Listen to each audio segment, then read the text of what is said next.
Uzbek President Shavkat Mirziyoyev meets with U.S. President Donald Trump in the White House. Photo, Uzbek presidential website. As the Washington rain beat down during the conclusion of Uzbek President Shavkat Mirziyoyev's first official visit to the United States, both sides were readying to present the trip as a glowing success. U.S. President Donald Trump appeared still to be locked in solemn exchanges with Mirziyoyev at the door of the White House as the Uzbek leader departed. When they will next pick up the conversation is anyone's guess.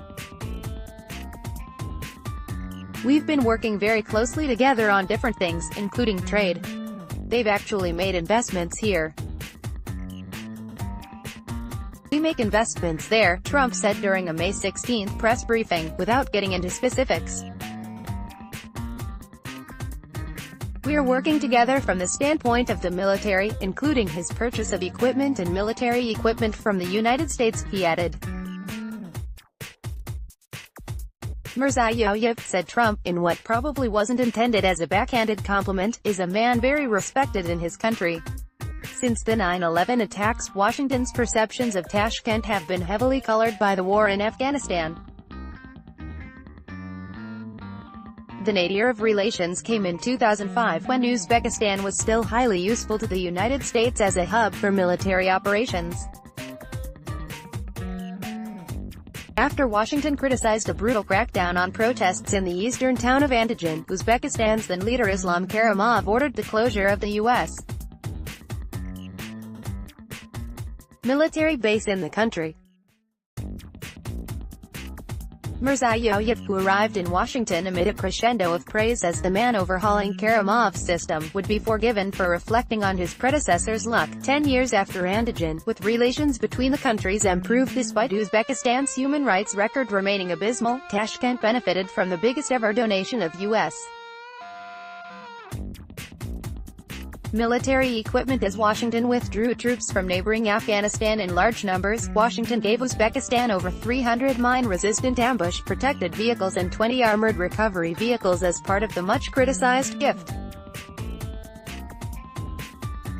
Agreements struck at the Trump-Mirziyoyev meet this week included a first-ever 5-year plan of military cooperation, according to a White House press release, which hailed a new era of strategic partnership.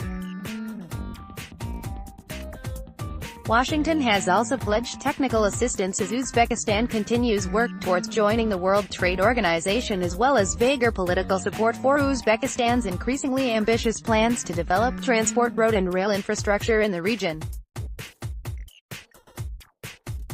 What Tashkent will want to know is what kind of freebies might be available as part of these agreements, particularly regarding WTO accession. Given the Trump administration's general aversion to foreign aid and Afghanistan's declining importance to the U.S., expectations may already be conservative.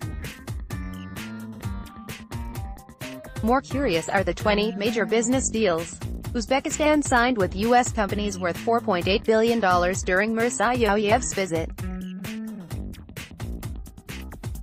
If fully implemented, the deals could sustain more than 10,000 U.S. jobs and open opportunities for billions of dollars in future U.S. contracts, according to the White House release. But the statement's reference to American jobs, as well as Mirziyoyev's comment after talks that Uzbekistan has been procuring from the U.S. a lot of technology as well as equipment, suggest few of the deals are the kind of direct foreign investments Tashkent craves. For a comparison in terms of figures, when Mirziyoyev visited Russian leader Vladimir Putin in April last year, the pair signed trade and investment agreements worth $15.8 billion. Visiting Xi Jinping in China a month later, Mirziyoyev came away with deals worth $20 billion, according to Uzbek state media. Chinese state media was more restrained, putting the figure at over $10 billion. The supposed value of the US-Uzbekistan deals does, however, eclipse those signed by Mirziyoyev and Turkish President Recep Tayyip Erdogan last month, which were placed at $3 billion. In some ways, Uzbekistan's new moment, following nearly 3 decades of excess authoritarianism under Karimov, is wasted on a president like Trump. His administration has publicly deprioritized human rights in its foreign policy and prepared huge cuts to the State Department, which is one avenue through which partners are sometimes rewarded for good behavior, while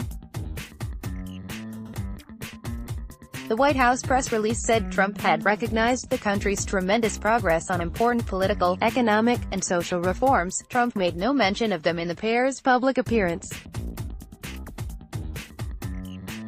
Significantly, when Mirziyoyev graciously praised Trump for his economic policies, including his aggressive tax cuts, Trump missed a golden opportunity to return the compliment. Instead, he responded with typical conceit, "I agree, 100%. This is not to say Uzbekistan has no strategic importance whatsoever to the United States." Particularly notable in the White House statement was a reference to Mirziyoyev's efforts to convene Central Asian leaders for a cooperative dialogue. The new Uzbek leader's energetic regional diplomacy, contrasting strongly with the hostile, stick-in-the-mud stance of the Karimov era, is perhaps Washington's best hope for diluting Russian influence in a part of the world it has rarely understood. Ultimately, however, geography is all determining, beyond scaled-down U.S. operations in Afghanistan, which Uzbekistan has said it will continue to support as a transit country. The two have few binding ties. The question, then, is not whether the U.S. appreciates a more receptive and tactile Tashkent. Most countries will, but the extent it is prepared to go to show that appreciation.